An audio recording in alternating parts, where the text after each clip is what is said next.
How Aunt Em Conquered the Lion. These are your rooms, said Dorothy, opening the door. Aunt Em drew back at the sight of the splendid furniture and draperies. Ain't there any place to wipe my feet? She asked. You will soon change your slippers for new shoes, replied Dorothy. Don't be afraid, Aunt Em. Here is where you are to live, so walk right in and make yourself at home. Aunt Em advanced hesitantly. It beats the Topeka Hotel, she cried admiringly. But this place is too grand for us, child. Can't we have some back room in the attic? That's more in our class. No, said Dorothy. You got to live here, 'cause Ozma says so, and all the rooms in this palace are just as fine as these. And some are better. It won't do any good to fuss, Aunt Em. You've got to be swell and high-toned in the land of Oz, whether you want to or not. So you may as well make up your mind to it. It's hard luck, replied her aunt, looking around with an odd expression, but folks can get used to anything if they try. Eh, Henry?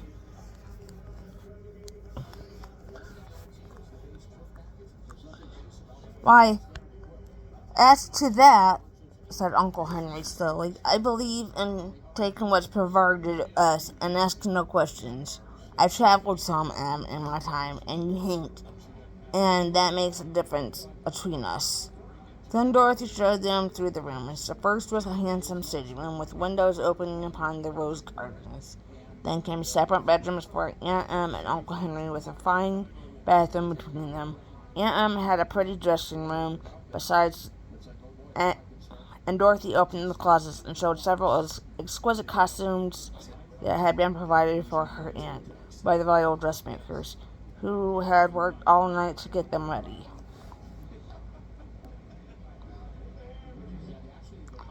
Everything that Aunt Em could possibly need was in the drawers and closets, and her dressing table was covered with engraved gold toilet articles.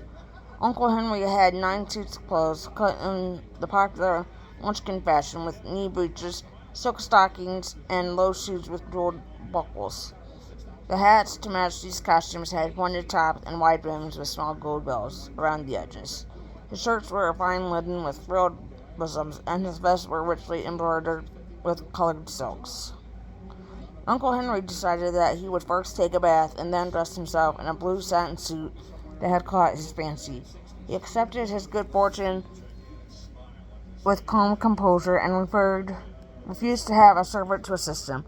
But Aunt Em was all of a flutter, as she said, and it took Dorothy and Jellia Jam, the housekeeper, and 2 maids a long time to dress her and do up her hair and get her rigged like a popinjay, as she quaintly expressed it. She wanted to stop and admire everything that caught her eye, and she sighed continually and declared that such finery was too good for an old country woman, and that she never thought she would have to put on airs at her time of life.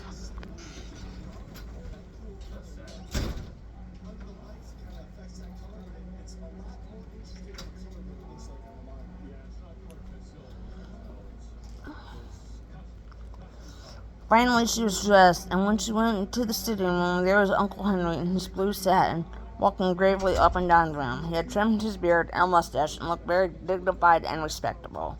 Tell me, Dorothy, he said, do all the men here wear duds like these? Yes, she replied.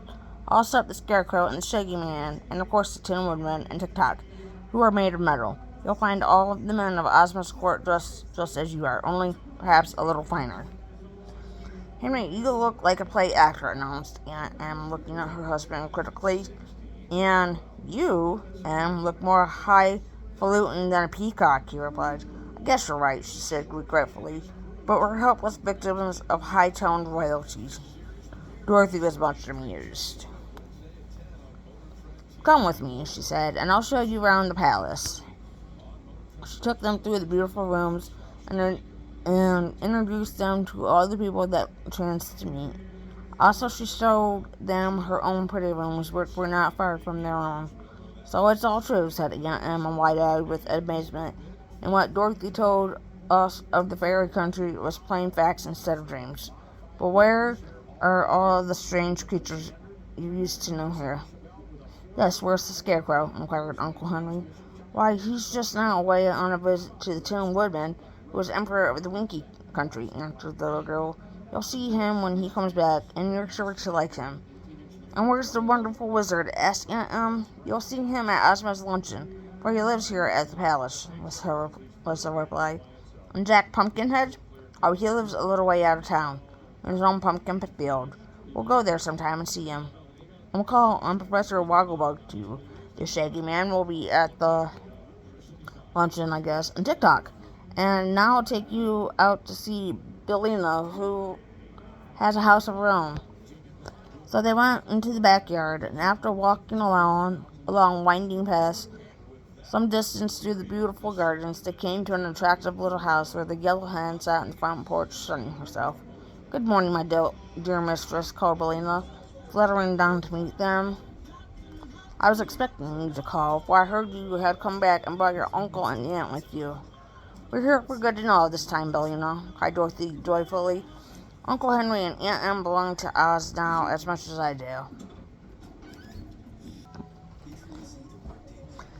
Then they are very lucky people, declared Billina, for there couldn't be a nicer place to live. But come, my dear, I must show you all my Dorothys. 9 are living and have grown up to be very respectable hens. But one took cold at Ozma's birthday party and died of the pip, and the other 2 turned out to be horrid roosters, so I had to change their names from Dorothy to Daniel.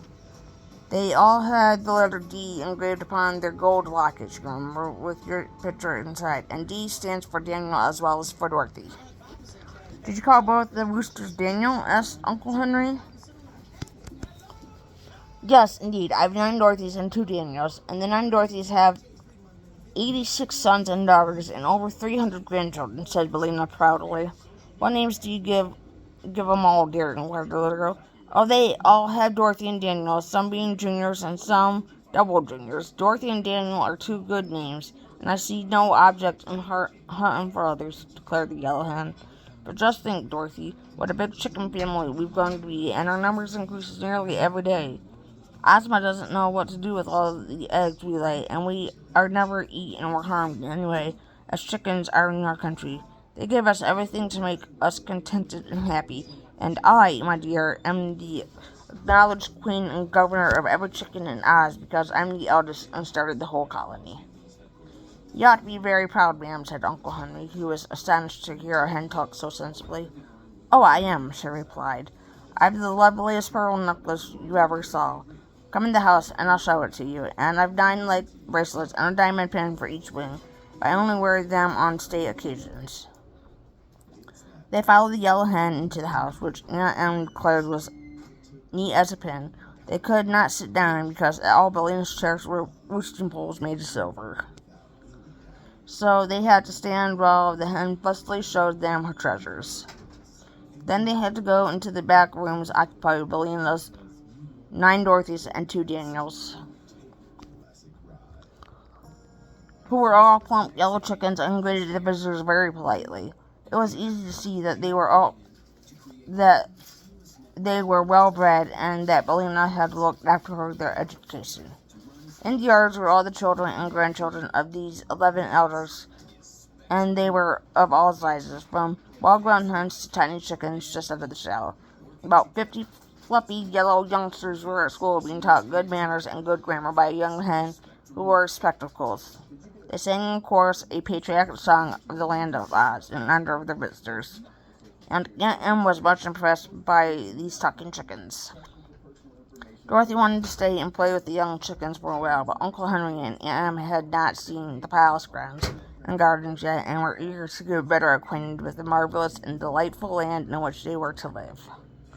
I'll stay here, and you can go for a walk, said Dorothy. You'll be perfectly safe anywhere, and may do whatever you want to. When you get tired, go back to the palace and find your rooms, and I'll come to you before luncheon is ready. So Uncle Henry and Aunt Em started out alone to explore the grounds, and Dorothy knew that they couldn't get lost, because all the palace grounds were enclosed by a high wall of green marble set with emeralds. It was a rare treat to these simple folk, who had lived in the country all their lives and known little enjoyment of any sort, to wear beautiful clothes and live in a palace and be treated with respect and consideration by all around them. They were very happy indeed, and they strolled up the shady walks and looked upon the gorgeous flowers and shrubs, feeling that their new home was more beautiful than any tongue could describe. Suddenly, as they turned the corner and walked through a gap in a high hedge, came face to face with an enormous lion, which crouched upon the green lawn and seemed surprised by their appearance. They stopped short, Uncle Henry trembling with horror, and Aunt Em too terrified to scream. Next moment, the poor woman clasped her husband around the neck and cried, "Save me, Henry, save me!" "Can't even save myself, Em," he returned in a husky voice, "for the animal looks as if it could eat both of us and lick its chops for more. If I only had a gun." "Haven't you, Henry? Haven't you?" she asked anxiously. "Nary gun, Em, so let's die as brave and graceful as we can. I knew our luck couldn't last." "I won't die. I won't be eaten by the lion," wailed Aunt Em, glaring upon the huge beast. Then a thought struck her, and she whispered, "Henry, I've heard a savage beast can be conquered by the human eye. I'll eye that lion out of countenance and say I realize. Try it, Em," he returned into also in a whisper. "Look at him as you do at me when I'm late to dinner." Aunt Em turned upon the lion in determined countenance and a wild, dilated eye. She glared at the immense beast steadily, and the lion... What? Well, clean it up.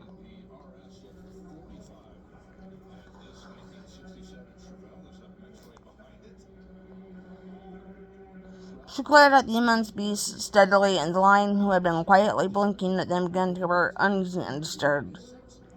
"Is anything the matter, ma'am?" he asked in a mild voice. At this speech from the terrible beast, Aunt Em and Uncle Henry both were startled.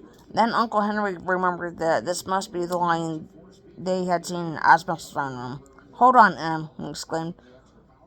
"Quit the eagle-eye conquest and take courage. I guess this is the same cowardly lion Dorothy has told us about."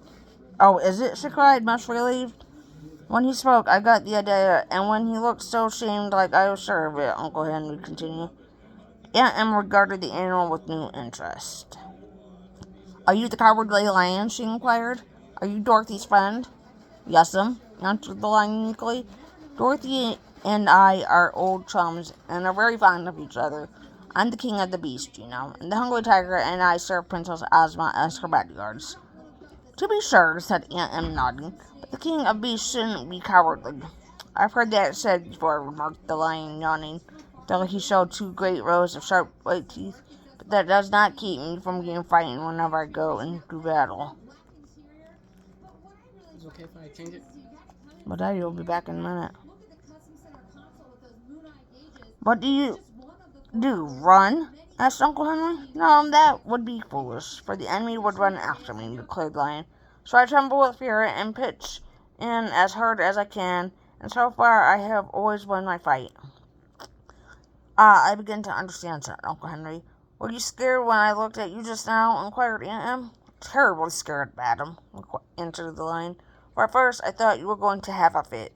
Then I noticed you were trying to overcome me by the power of your eye, and your glance was so fierce and penetrating that I shook with fear." This greatly pleased the lady, and she said quite cheerfully, "Well, I won't hurt you, so don't be scared any more. I just wanted to see what the human eye was good for." "The human eye is a fearful weapon," remarked the lion, scratching his nose softly with his paw to hide a smile.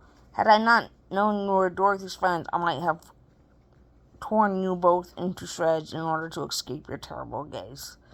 Aunt Em shuddered at hearing this, and Uncle Henry said hastily, "I'm glad you knew us. Good morning, Mr. Lion. We'll hope to see you again by and by, sometime in the future." "Good morning," replied the lion, squatting down upon the lawn again. "You're likely to see a good deal of me if you live in the land of Oz."